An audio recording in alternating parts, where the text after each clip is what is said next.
जितेंद्र जी, आज तो मुख्यमंत्री योगी आदित्यनाथ ने अच्छा खासा लंबा चौड़ा भाषण दिया कि आज भी सवालों के जवाब मिले या नहीं समाजवादी पार्टी को। कुछ तो सस्ता लो, सब बढ़िया लो, इसमें क्या खास बात है? थोड़े में ज्यादा स्वाद, यही तो है इसकी खास बात। मसाला प्रायोजक हैं cancer healer centre, a new beginning. देखिए, सदन में माननीय मुख्यमंत्री जी अपनी कुंभ में हुई असफलता पे पर्दा डालना चाहते हैं, कुंभ में हुई असफलता को छिपाना चाहते हैं। इसलिए माननीय मुख्यमंत्री जी की भाषा बदल गई। इसलिए माननीय मुख्यमंत्री जी कहना कुछ चाहते हैं और कह कुछ रहे हैं। हालांकि भारतीय जनता पार्टी संविधान को नहीं मानती। संविधान के आर्टिकल 15 में भाषा, जाति, धर्म आधार पर भेदभाव करना बिल्कुल मना है और एक क्राइम है। न्यायालय इसको संज्ञान लेके कार्रवाई भी कर सकता है, ये भी अधिकार है न्यायालय के पास।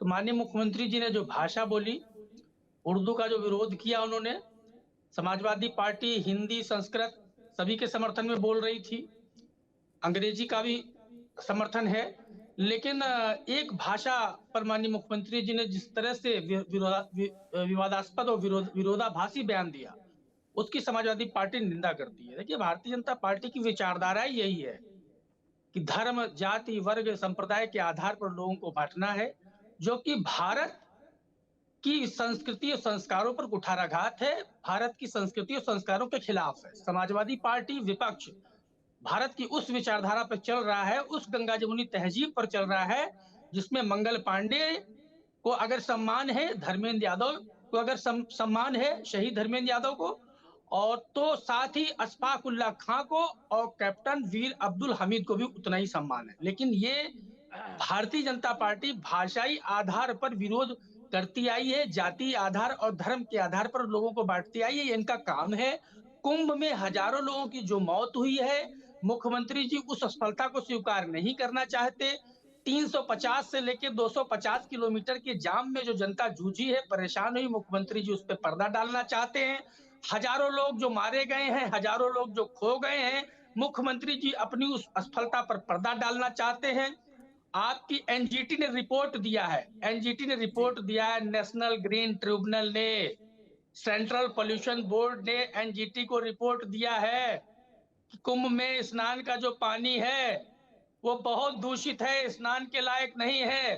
स्वामी अविमुक्तेश्वरानंद जी ने भी कहा है कि ये करोड़ों श्रद्धालुओं के साथ मजाक है, धोखा है कि आपने दूषित पानी में आपने उनको स्नान कराया, आपने पानी को साफ नहीं किया। आप जो पैसा लाए गंगा सफाई के अभियान के नाम पर, बजट लाए, उसको ये लोग बंदरबांट करके भारतीय जनता पार्टी के मंत्री और सरकार के अधिकारी खा गए। अब उर्दू पर एक दिन तो विरोध कर रहे हैं और दूसरे दिन उर्दू पर ही शायरी बोल रहे हैं, और जितना भाषण दिया ठीक है जितेंद्र जी। उसमें हजारों शब्द उर्दू के थे। अब जी, इनके हित की बात होगी अगर, तो ये उर्दू का सदुपयोग कर लेंगे। ठीक अगर है इनका जितेंद्र जी। भाषण बिना उर्दू के राघवेंद्र जी पूरा हमारे नहीं साथ हो जुड़े रहा हैं। होगा, राघवेंद्र जी तो ये जवाब ऐसा दीजिए। कर लेंगे। ठीक, राघवेंद्र जी। देखिए, अब जितेंद्र जी क्या कह रहे हैं, क्या कहना चाहते हैं, वे स्वयं जाने हैं। वास्तविकता ये है, योगी जी ने उर्दू का विरोध कहीं नहीं किया था। उन्होंने ये कहा था, वास्तविकता जो सार है, कि उर्दू व्यवहारिक भाषा नहीं है, उर्दू की तुलना हम अंग्रेजी या हिंदी से नहीं कर सकते हैं। क्या अच्छा ये बताइए मृत्युंजय जी, उर्दू को पढ़ करके व्यक्ति उत्तर प्रदेश में कहीं सरकारी नौकरी या प्राइवेट नौकरी पा सकता है? उत्तर प्रदेश के बाहर किसी नौकरी में स्थान पा सकता है? या देश के अन्य भागों में, माना मणिपुर चले गए जहां पर हिंदी भाषी नहीं है, वहां पर बोलचाल की भाषा क्या है? वास्तविकता ये है, अंग्रेजी जो संपर्क की भाषा आजकल बन गई है, अंतर्राष्ट्रीय भाषा है, उसका उपयोग अब कहीं पर भी बाहर जा करके, उत्तर प्रदेश के अंदर, देश के बाहर कहीं पर भी उसका उपयोग करके हम अपने साधन का उपयोग कर सकते हैं, एक दूसरे से संपर्क कर सकते हैं। इसके विपरीत अगर कोई व्यक्ति उर्दू पढ़ लेता है, उर्दू का बहुत प्रकांड विद्वान बन जाता है, वो क्या बन सकता है? पर मुल्ला मौलवी ही तो बन सकता है, और उसका उपयोग कहाँ पर है?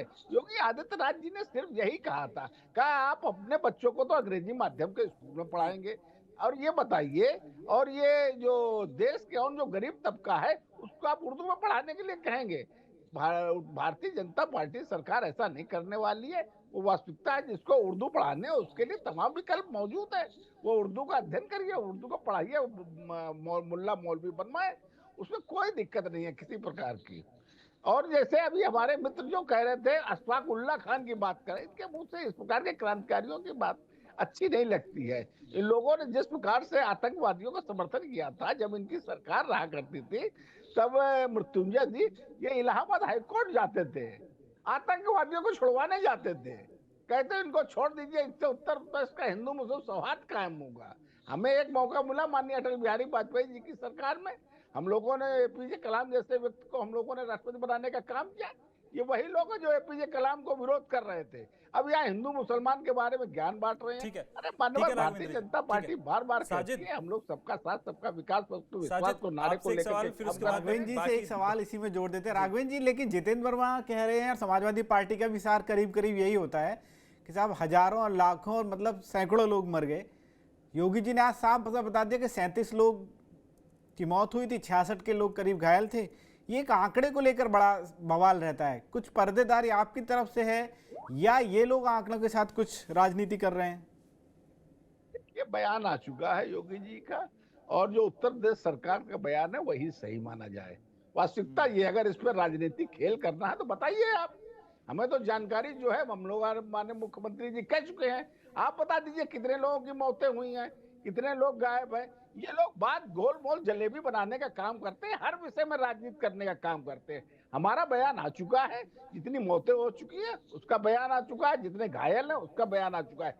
लेकिन अच्छा नहीं है इस प्रकार से राजनीति करना जितेंद्र जी। उत्तर प्रदेश की जनता ये सब चीजें देखती है और उसे हास्यास्पद बहुत लगता है। अरे मान्यवर आप बता दीजिए, अगर नहीं बता पा रहे हैं आप हाई कोर्ट चले जाइए, सुप्रीम कोर्ट चले जाइए। उत्तर प्रदेश की सरकार मृत्यु का आंकड़े छिपा रही है। देखिए इस प्रकार की राजनीति करना बंद करिए, ये कम से कम राजनीति करना सीखिए, रचनात्मक विरोध करना सीखिए, राय देना सीखिए। इस प्रकार की जो बातें आप लोग करते हैं, जिस प्रकार की हरकतें करते हैं, ये राजनीति के लिए उचित नहीं है, जो उत्तर प्रदेश की जनता ने आपको बता भी दिया है। जितेंद्र जी, आपने भी कहीं ऐसा तो नहीं आंकड़े पे एक अखाड़ा बना रखा हो? आपके भी जिलाध्यक्ष है ना, हर जिले में एक एक लिस्ट मंगवा लीजिए, हर जिले से पूछ लीजिए कि भाई कौन कितने लोग कहाँ गए थे, पता चल जाएगा साफ साफ। देखिए, खोया पाया केंद्र जो है वो खो गया है। हमें भाजपा सरकार इतना बता दे, जो हजारों गुमशुदगी की रिपोर्ट दर्ज है, हजारों लोगों के जो गायब होने की रिपोर्ट दर्ज है, उनको मिलवा दे। हम नहीं कहेंगे हजारों मरे हैं, हम ये बयान देना बंद कर देंगे। उन हजारों लोगों को ढूंढकर उनके परिवारों को, उनके सदस्यों को सौंप दे सरकार। दूसरी बात हमारे भाई ने कही, उर्दू से तो सिर्फ मौलवी और मुल्ला बनते हैं। अरे लखनऊ विश्वविद्यालय से लेके देश ही नहीं पूरी दुनिया में हाई स्कूल से लेके इंटर तक के जो उर्दू के शिक्षक हैं, टीचर हैं, लेक्चरर हैं, प्रोफेसर हैं, ये तो उनका तो अपमान है ही, भाषा का तो है ही, साथ ही उन बच्चों का भी अपमान है जो उर्दू से एमए कर रहे हैं, बीए में भी उनके पास उर्दू है, पीएचडी भी उर्दू से कर रहे हैं, नेट भी क्वालिफाई उर्दू से कर रहे हैं, जेआरएफ वो उर्दू से कर रहे हैं। अरे साहब, किसी भाषा का विरोध धर्म के आधार पर उचित नहीं है। भारतीय जनता पार्टी की तो वही स्थिति हो गई। अगर उर्दू शब्द से हमारा भाषण पूरा हो रहा है, हम बोल लेंगे। अगर किसी के मुसलमान के खून से हम बच रहे हैं, बच जाएंगे, लेकिन ठीक होने के बाद फिर उसी के खिलाफ बोलेंगे। ये विचारधारा नहीं चलेगी देश में। आप सहयोग भी लेना चाहते हैं उनका, और उनकी शब्दों का प्रयोग भी करना चाहते हैं, और उस भाषा का विरोध भी कर रहे हैं। पहले दिन देखिए भाषण में हजारों शब्द बोले उर्दू के, आज तो खुला खुला शायरी बोल रहे थे उर्दू में। और रही कुंभ की असफलता, 6 बार आग लग गई कुंभ में। अब एनजीटी रिपोर्ट दे रहा है कि पानी दूषित है। अब तो इन्हीं की एजेंसी है, एनजीटी तो केंद्र सरकार की है ना, सेंट्रल पोल्यूशन बोर्ड तो केंद्र सरकार का है ना, वही रिपोर्ट दे रहा है पानी दूषित है, पानी में इंसान की पोटी और जानवर की पोटी का बैक्टीरिया पाया गया है। ये चैनलों पे चला है सर, कई सोशल मीडिया पे भी चला, न्यूज चैनलों पर भी चला है। तो जब ऐसी परिस्थिति है तो आप स्वीकार नहीं करेंगे तो हम आपकी प्रशंसा क्यों करेंगे? आप गलती स्वीकार करेंगे, हम प्रशंसा करेंगे, कोई आपकी अच्छाई होगी उसकी। ये चाहते हैं महिला पत्रकार मारी गई, हम प्रशंसा कर दें। ये चाहते हैं वहां हजारों लोग मर गए, हम इनकी प्रशंसा करें। ये चाहते हैं वहां पुलिस खोया पाया केंद्र पे लाठी मार रही है, जो लोग अपने लोगों को ढूंढ रहे हैं, हम इनकी प्रशंसा करें। 350-400 किलोमीटर का जाम लगे, हम इनकी तारीफ करें। भाई हम विपक्ष के नाते ऐसे मुद्दों पर तारीफ कैसे कर सकते हैं? अगर जनता परेशान है, ठीक है। 20-20, 30-30 किलोमीटर पैदल जाकर उनको आप परेशानियों का सामना करना पड़ रहा है, रात-रात भर सड़कों पर सोना पड़ रहा है, तो हम किस मुंह से आपकी प्रशंसा करें सरकार की? हमें बता दें ठीक। सरकार। ठीक है। शिवाजी सरकार, आपने देखिए भाजपा प्रवक्ता की बात भी सुनी, आपने समाजवादी पार्टी के प्रवक्ता की बात भी सुनी। भाषा को लेकर विरोध वाली बात सामने आई है, और आज ही हमने वो तस्वीरें भी देखी हैं जब कई नेताओं ने अपनी स्थानीय बोली में भाषण दिया है। केतकी सिंह हो, चाहे वो श्रीकांत शर्मा हो, ये ऐसे तमाम नेता थे जिन्होंने देखिए आज अपनी बोली में भाषण दिया है। तो भाषा को लेकर विरोध वाला एंगल क्यों आ जाता है क्यों आया बजट में निकल के इस बार? ये मैंने दोनों को ही सुना, आपने सही कहा। भाषा के बारे में तो मुझे समझ में नहीं आता है कि भाषा को लेके किसी प्रकार का विरोध की क्या जरूरत है। हम देख चुके हैं एक भाषा के विरोध की वजह से पाकिस्तान के 2 टुकड़े हो गए, और तो छोड़ दीजिए। और हमें ये सीधी सी बात है, हमें अपना इतिहास जानना चाहिए। उर्दू या हिंदवी कहते थे, उसके जनक कौन है? उर्दू हो चाहे हिंदवी, जो भी आप कह लीजिए, या हिंदुस्तानी कह लीजिए, उसके जनक है अमीर खुसरो। तो अमीर खुसरो ने जिस भाषा को बनाया, और जिस भाषा के आप कह सकते स्क्रिप्ट के हिसाब से हिंदी हो गई या उर्दू हो गई, उसमें विरोध किसका हम कर रहे हैं? पहले तो हमें यह समझने की जरूरत है। उससे पहले जो है, देखिए, उससे पहले भाषाएं जो है क्षेत्र के हिसाब से मेवाड़ी, मारवाड़ी, अवधी, ब्रज, इस तरह से अलग अलग होते थे। अब जो है उसका जो एक पूरा सामंजस्य बना, वो बना सल्तनत काल में, मुगल काल में चलते भी वो लगातार जो है वो एक संपन्न भाषा बनता है। और उस भाषा में आज भी लोग, जितने लोग यहाँ बैठे हैं, मैं समझता हूँ जिनको आती है खास करके उर्दू, जिनको नहीं भी आती है, कुछ तो सस्ता लो, सब बढ़िया लो, इसमें क्या खास बात है? थोड़े में ज्यादा स्वाद, यही तो है इसकी खास बात।